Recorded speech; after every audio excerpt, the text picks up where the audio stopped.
That's enough. I'll be very brief because you know the gist of it.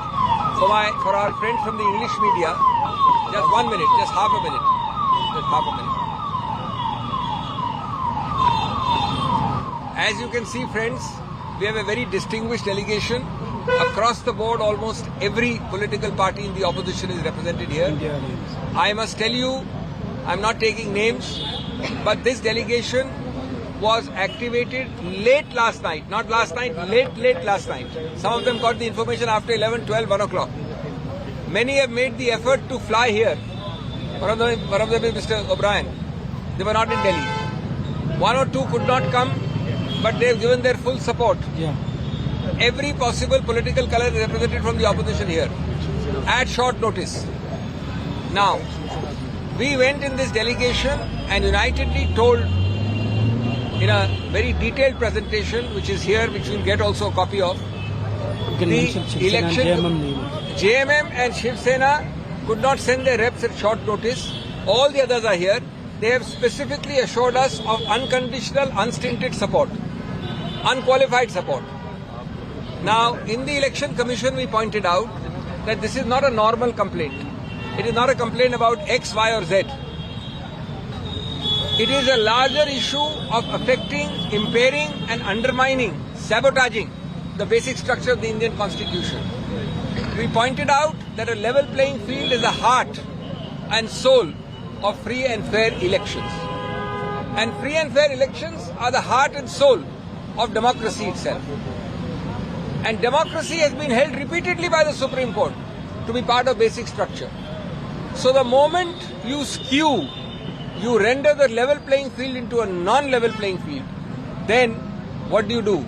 You are actually affecting democracy and therefore the basic structure itself. How do you do it?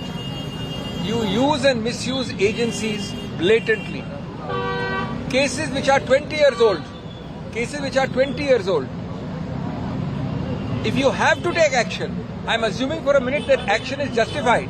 Why can't the action be deferred till June, July? What is the need to arrest him today? What is the need to raid him tomorrow? Right on the cusp in the middle of elections. It is because you want to win by unfair means before the first vote is cast. It is because you want to win the election before the first vote is cast.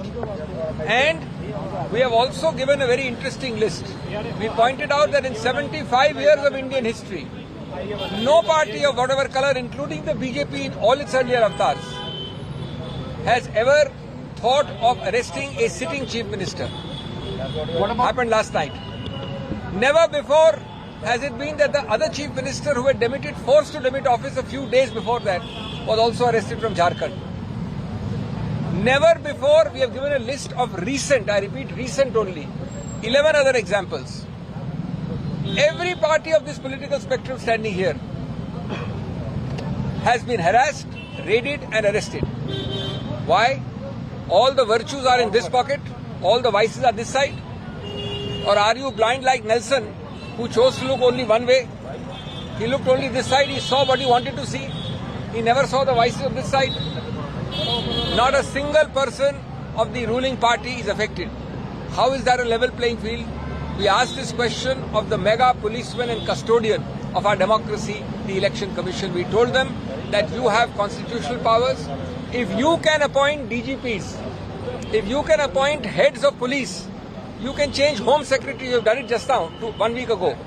Then why can't you control the appointments to the ED, the CBI and the IT during at least the period which is known as commonly the hot period or the MCC period? There is absolutely no exemption. They are also statutory agencies. They are also executive agencies. The EC should not hesitate. We are making it very clear. We have also cited circulars of the EC. We have cited the Representation of People's Act. Undue influence, you cannot allow to be used. You cannot allow agencies to act in a neutral, non-neutral, non-discriminatory fashion, and so on and so forth. I will not take more time. I will only end by saying, that when you look at our 14 examples, which are very recent, Thank you, sir. I told the Election Commission respectfully that you all remember the James Bond film. The James Bond film says when it happens the first time, it is happenstance, that is chance. When it happens the second time, you can call it coincidence. When it happens the third time, it is enemy action. Recent 14 examples. I think this country must introspect, the EC must take immediate action so that words are not words but have concrete actions built into them. What about the freezing of accounts, Congress party's accounts? For more such videos, subscribe to the NewsX YouTube channel, hit the bell icon.